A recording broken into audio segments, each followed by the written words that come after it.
रतनलाल कटारिया जी बहुमुखी आयाम के धनी हैं। जीवन बहुत संघर्ष में बीता, आज इस मुकाम पे हैं कि भारत सरकार में मिनिस्टर ऑफ स्टेट, दो बहुत ही अहम सिटीजन ड्रिवन नागरिकताओं से जुड़ी हुई जो मंत्रालय हैं उनसे आपका सरोकार है। आप minister of state social justice and empowerment के हैं, आप मिनिस्टर ऑफ स्टेट जल शक्ति मंत्रालय के हैं जो नई मंत्रालय बनी है। आदरणीय, आज आपसे वार्तालाप करके बहुत अच्छा लगा। जो ज़िंदगी के जद्दोजहद से आप गुजरे और अभी कुछ साल पहले तक जो एक कश्मकश ज़िंदगी में थी, वो शायद पूरी हिंदुस्तान के लिए, हम सब के लिए एक प्रेरणा, एक मिसाल की तरह एक इंस्पिरेशन है सर। देखिए, मैंने कहा है कि मैं एक डाउन टू अर्थ परिवार से जुड़ा हूं। मेरे पिताजी 1942 में आरएसएस में आए और उन्हीं से प्रेरणा लेकर जब मैं बड़ा हुआ तो मैं भी आरएसएस के अंदर आया। और जब आरएसएस के साथ साथ मैंने वाजपेयी जी के बारे में जो सुना और जब उनके कार्यक्रमों को देखने लगे तो मैंने मन बनाया कि वाजपेयी जी को अपना रोल मॉडल मानकर उनके लिए काम करना चाहिए जीवन में। हालांकि घर की जो घरेलू परिस्थितियां थी, आर्थिक बहुत तंगी थी, लेकिन फिर भी हम पढ़ते सुनते थे कि गरीबी राष्ट्रभक्ति में कहीं रोड़ा नहीं बढ़नी चाहिए। तो उसको समझते हुए हमने काम करना शुरू किया। और मैं हरियाणा प्रदेश से आता हूँ। हरियाणा में 1977 से पहले जनसंघ एक फोर्स थी, लेकिन बाद में जनता पार्टी के बाद कुछ ऐसी परिस्थितियां देश के अंदर बनी थी कि जो बीजेपी मेन अपोजिशन पार्टी थी वो उसका रोल उससे चला गया था। अब 48 साल के बाद हरियाणा प्रदेश में बीजेपी की सरकार बनी है, लेकिन हमने दिन रात काम किया हरियाणा प्रदेश के अंदर अपनी टीम के साथ मिलकर, और हम अब दूसरी बार सरकार बनाने में कामयाब हुए। जैसा कि पहले अटल जी का नेतृत्व था, अब मोदी जी का नेतृत्व मिला और आज हमें समाज की हर चुनौती को स्वीकार करते हुए देश के लिए काम करने में बहुत आनंद आ रहा है। सर, मोदी जी के साथ आपका उठना बैठना कई सालों तक रहा, वो शायद स्वर्णिम क्षण होगा या वो काल होगा जो आपको बहुत इंस्पायर की, और मोदी जी भी आपके बारे में उतना ही उद्गार व्यक्त करते हैं। आदरणीय मोदी जी जब हमारे क्षेत्रीय प्रभारी बनकर आए तो मुझे उनके साथ उनके नेतृत्व में काम करने का मौका मिला और उन्होंने मुझे आगे बढ़ाया। और दलित समाज में काम करते करते ये बड़ा एक चुनौती का कार्य था। तो जिस प्रकार से अटल जी ने मुझे आगे बढ़ाया, मैं आपको एक उदाहरण देना चाहता हूं कि 5 मई 1981 को अटल जी का कार्यक्रम मैंने अपने शहर लाडवा में लिया। उस समय में 34,000 रुपये की थैली उनको दी, उसमें से 10,000 रुपये बच गए।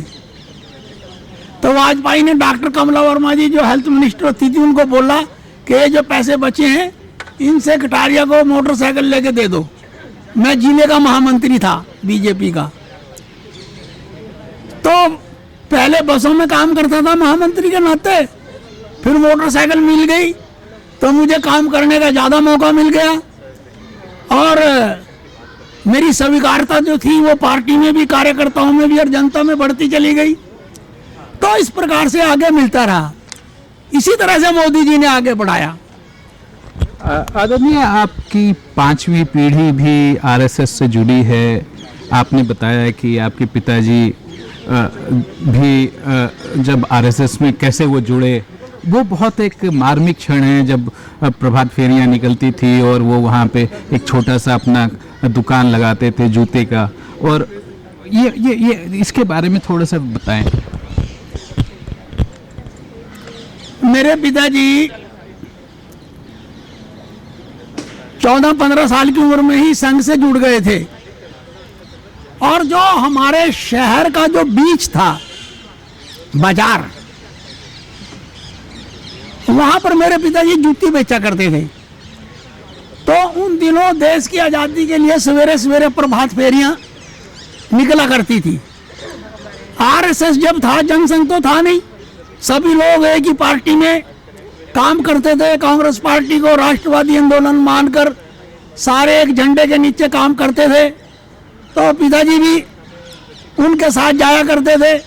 तो उसमें से अधिकांश लोग ऐसे थे जो आरएसएस से भी उस समय जुड़े हुए थे, और हमारा कार्यालय आरएसएस का पास ही था। तो पिताजी भी फिर वहाँ जाने लग गए, और उन्होंने आरएसएस के अंदर कुछ राष्ट्रवाद की बातें देखी।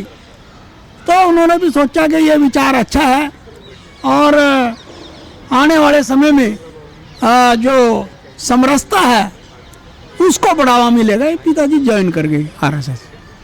आदरणीय, ये बहुत मुझे रामायण की वो बात याद आती है कि जब भरत जी राम जी को मिलने जंगल गए थे और राम जी ने को कहा कि आप वापस आइए अयोध्या और अपना स्थान ग्रहण कीजिए राजा का, तो वो तो जाना तो था नहीं, लेकिन राम जी ने उन्हें अपना एक खड़ाऊ दिया जो कि भरत जी के बहुत हट के बाद फिर उन्होंने दिया। आपके पिताजी भी, जैसा आपने बताया कि अटल बिहारी वाजपेयी जी के लिए 2 जूती बनाई, वो शायद बहुत ही मार्मिक क्षण होगा। मुझे वो रामायण से लेकर के आज के जो अटल बिहारी वाजपेयी जी जो बाद में प्रधानमंत्री भी बने, वो शायद आप लोगों ने भी नहीं सोचा होगा, लेकिन वो अनायास एक सिस्टम में आ गया और अनायास एक गाथा बन गई। जो मैंने वो बात कही ना आपको कि मेरे पिताजी ने अटल जी के लिए जूती बनाई, देसी डिजाइन की, वो ऐसे हुआ था कि वो एक बार अम्बाला आए थे अटल जी, तो उनके पाँव में थोड़ा बुआइयाँ पड़ी हुई थी, टेढ़े आई हुई थी। तो पिताजी ने कहा कि अगर मैं इनका 1-2 जूता इनके लिए बना दूंगा ना, तो उसका जो एड़ी है पीछे से, मैं वो उसको ऐसी शेप दूंगा कि 6 महीने के अंदर जो है वो बुआइयाँ ऑटोमेटिकली ख़त्म हो जाएंगी। हालांकि अटल जी ने तो बहुत जवाब दे दिया था कि हम तेरे से ऐसे काम थोड़ा कराएंगे। तो ये सारा बड़ा इंटरेस्टिंग था वो, लेकिन फिर भी मैंने पेपर नीचे रखा और उनका पाँव ऊपर रखने के लिए कहा, तो मैं ले गया और मैं नाप ले लिया मैंने, और वो मैं फिर बना के यहीं ले आया था, दिल्ली उनके लिए लेकर आया था। और उससे भी ज़्यादा इंटरेस्टिंग उनके व्यक्तित्व देखो आप। और जब उन्हें पहन के देखी तो फिट आ गई। गए 100 रुपये लाए उसकी कीमत। तो मैंने कहा जी आप तो मेरे ही लिए, मैं तो अपनी भावना से लाया था, कोई इसका फाइनेंशियल वो थोड़ी थी है। कहते आप क्या हैं? आप तो खुद बोझ हो अभी अपने पिताजी पे, आप कमाने लग गए हो क्या? मैं तो कहते मैं एमपी हूँ, मुझे सैलरी मिलती है, ये जेब में डालो, मगर पैसे नहीं मैं डालता जी। तो वह फिर अंदर गए, अंदर से फिर एक जो है वो मलमल का एक वो मुझे उन्होंने ऐसे जैसे देते हैं वो मेरे ऊपर डाल दिया, कहते जाओ खुश रहो। ये बहुत मार्मिक बातें हैं, बहुत आत्मीय बातें हैं आपने जो आज हमारे साथ साझा किया। अब मंत्री जी आते हैं आपकी सोशल जस्टिस और एम्पावरमेंट मिनिस्ट्री पे।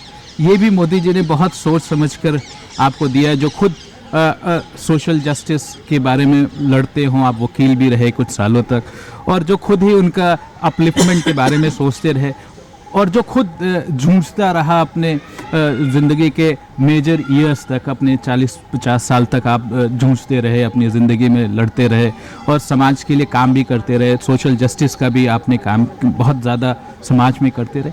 जब आपको ये मंत्रालय का आपको मिला तो आपको कैसा लगा कि आप वो बात फिर कर पाएंगे, वो आप व्यापक रूप से आप समाज को फिर से देख पाएंगे और बड़े पूरे देश के लिए अब देखने का मौका मिलेगा?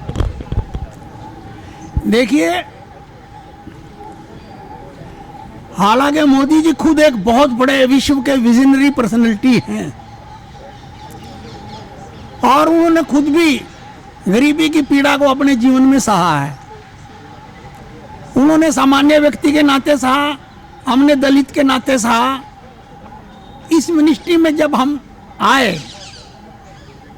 तो हमारे लिए गौरव की बात है कि बाबा साहब डॉक्टर भीमराव अंबेडकर जिस कारवां को छोड़कर इस दुनिया से गए, उनके जीवन काल में वो पूरा नहीं हुआ था और जो पीछे राज आए उन्होंने हमारे समाज को ना एक वोट बैंक समझ लिया। बातें बहुत बड़ी बड़ी होती थी लेकिन हकीकत में वो सोशल इंपावरमेंट के लिए, इकोनॉमिक इंपावरमेंट के लिए जो प्रीएम्बल ऑफ द कॉन्स्टिट्यूशन के अंदर जो वादे किए थे देश के राष्ट्र के कर्णधारों ने, वो पूरे नहीं हुए थे। अटल जी ने उसकी शुरुआत की, मोदी जी उसको शेप दे रहे हैं। अब जैसा कि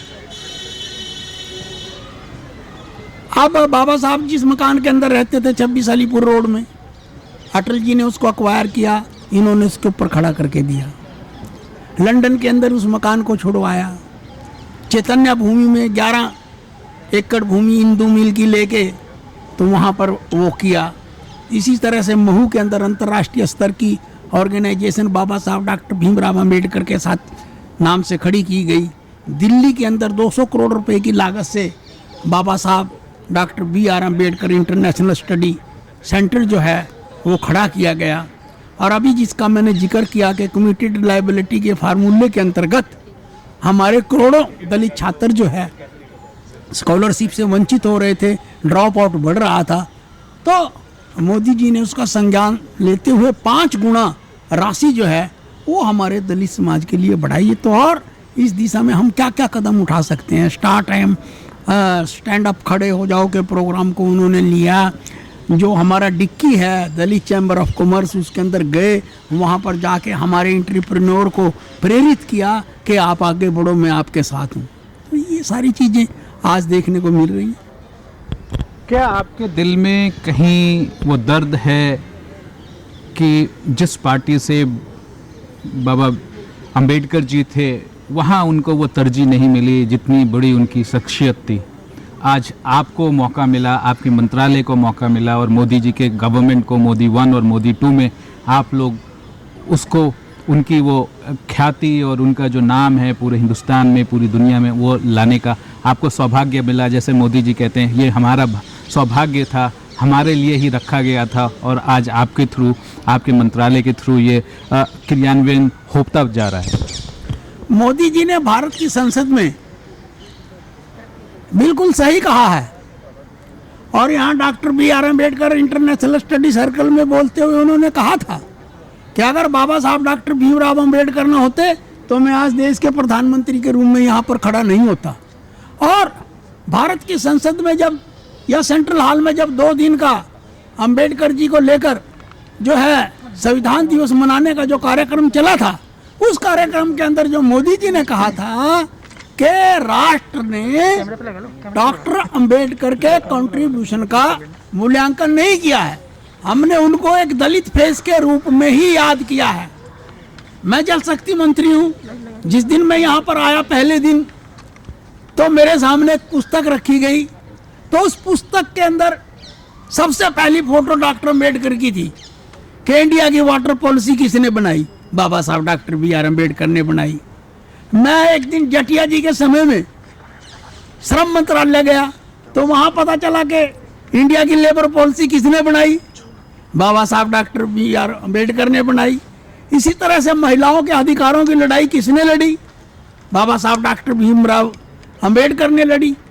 तो वो केवल एक दलितों के ही मसीहा नहीं थे, वो भारत के जन जन के नेता थे और देश को आर्थिक शक्ति बनाने की दृष्टि से उनका विजन काम कर रहा था।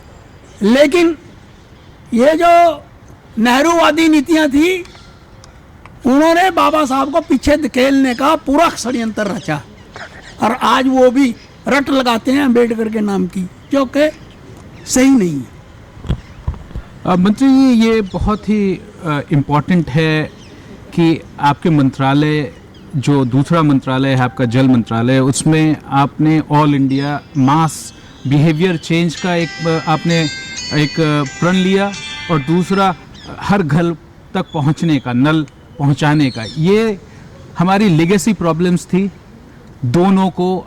अब एक तो आपने ODF कर लिया, ODF प्लस की ओर हैं, और दूसरा 2025 तक आप हर घर नल पहुंचाने का जो प्रण लिया है मोदी जी ने, आपके मंत्रालय ने और आपने, वो शायद आपको बहुत खुश रखता होगा या आपको बहुत इंस्पायर करता होगा कि आप इससे करोड़ों हिंदुस्तान को पहुंच पाए, करोड़ों हिंदुस्तान के जो गरीब हैं, जो शोषित हैं, जो जिनको इसकी बहुत ज़रूरत थी, उन तक आप पहुंच पा रहे हैं।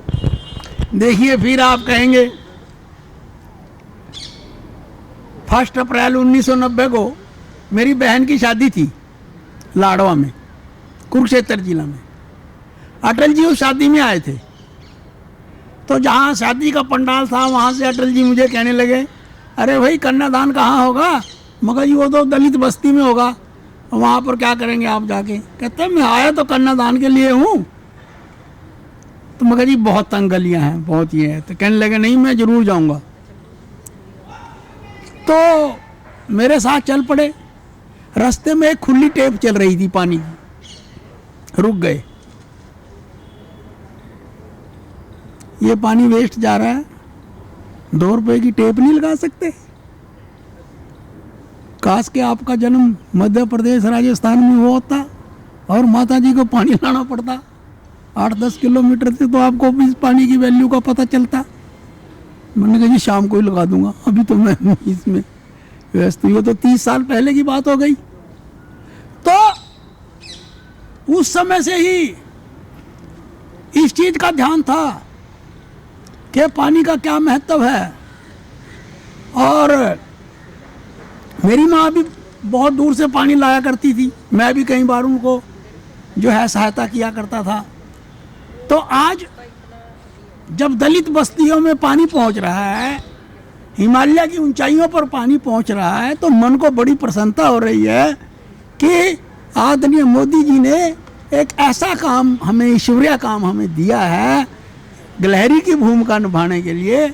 तो हम तो गदगद हैं। उस ODF का भी जो चैलेंज था वो भी आपने पूरा किया, अब ODF प्लस पे आए, थोड़ा उसके बारे में बताएं, क्योंकि वो भी मोदी जी हमेशा ये कहते रहे कि महिलाओं का सम्मान बहुत ज़रूरी है, हमारे समाज में ये सम्मान बहुत ज़रूरी है। और शायद आप लोगों के लिए पहले 14 में बहुत बड़ा चैलेंज था, लेकिन 19 आते आते आपने उस चैलेंज को, बिहेवियर चेंज को आपने पूरा एक क्रियान्वयन किया। आज उसकी पढ़ाई हार्वर्ड बिजनेस स्कूल तक होती है कि आपने जो behaviour change, world biggest behaviour change programme आपने अंडरटेक किया और सक्सेसफुली उससे आगे आए।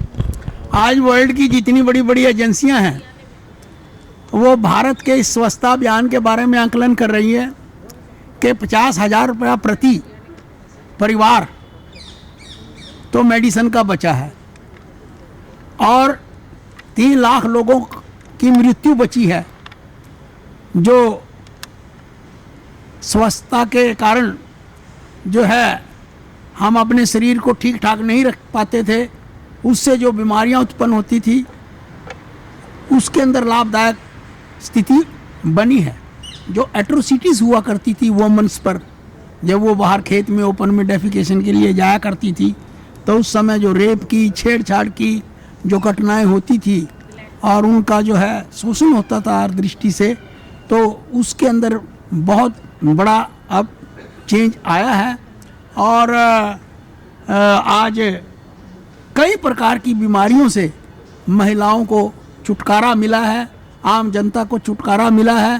तो एक बहुत बड़ी क्रांति जो है देश के अंदर उस कार्यक्रम से आई है। सर, आज आप 70 साल के ऊपर आ गए और आपने जो एक बहुत साल पहले जब आरएसएस से जुड़े बचपन में और उसके बाद आपने सोशल वर्क किया, आज जिस मुकाम पे आए, आज आप मंत्री हैं, मिनिस्टर ऑफ स्टेट हैं, 2 बहुत इम्पोर्टेंट पदों पे मंत्रालय के। क्या आर यू सेटिस्फाइड? जो आपने सपना सोचा था, देखा था, आज वो आपके माध्यम से होता आ रहा है और आप कितना इसको अपने ज़िंदगी में आप इसको क्या नंबर देंगे या क्या किस पोजीशन पे आप अपने इस दोनों मंत्रालय के कार्यों को जो आप खुद कर पा रहे हैं और आप खुद देख पा रहे हैं कि कहाँ से हमने शुरुआत की थी और कहाँ पहुँचे, अपनी जातीय ज़िंदगी को भी उसमें जोड़ते हुए, क्योंकि वो आपकी जातीय ज़िंदगी से बहुत करीब के ये सारे इंसिडेंट्स हैं या जो सिचुएशंस हैं। संघ में एक बात बताई जाती थी, तन समर्पित मन समर्पित और ये जीवन समर्पित। सोचता हूँ है मातृभूमि तुझे और क्या दूँ। जो कुछ भी जीवन में मिला है उससे सेटिस्फाई हैं। जो भी एनर्जी अभी बाकी पड़ी है वो सोचते हैं कि राष्ट्र के लिए लगा दो, कहीं ना कहीं कुछ थोड़ा भला हो पाएगा किसी का। तो ये थे रतन लाल कटारिया जी। हम मंत्री के रूप में आपसे हर एक हफ्ते या 2 हफ्ते एक बार मिलते हैं, लेकिन रतन लाल कटारिया जी एज ए पर्सनालिटी, ये आज हमें उनसे मिलने का मौका मिला, आज उनके दिल को छूने वाली बातों को समझने का मौका मिला, उनकी शख्सियत को समझने का मौका मिला। शायद ये बहुत ज़्यादा नहीं होता है राजनीति में, एक राजनीतिक के लिए और एक जर्नलिस्ट के लिए, कि जातीय ज़िंदगी के बारे में जाना जाए, जातीय ज़िंदगी के बारे में समझा जाए। जो आपकी ज़िंदगी से बहुत करीब का रास्ता रहा, आप हमेशा उस रास्ते को काटते रहे, उससे आगे बढ़ते रहे और अपनी ज़िंदगी को आज यहाँ तक बनाए। आपने जैसा कहा अपनी उद्बोधन के बिगनिंग में कि मैं ग्राउंड से जुड़ा हुआ आदमी हूँ, यकीनन रतन लाल कटारिया जी ज़मीन से बहुत जुड़े हैं और ज़मीन के वो बहुत करीब हैं, लेकिन इनका जो ध्येय है वो सबका भला, वसुधैव कुटुंबकम इनकी वो इच्छा है और वो चाहते हैं कि सबका जो मंत्रालय, जो बहुत इम्पोर्टेंट मंत्रालय है, जो पब्लिक से रिलेटेड मंत्रालय है, जो आम आदमी से जुड़ा हुआ मंत्रालय, उनके लिए आपने काम किया और आप निरंतर कार्य करते आ रहे हैं।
Download Tarang online radio app from Google Play Store.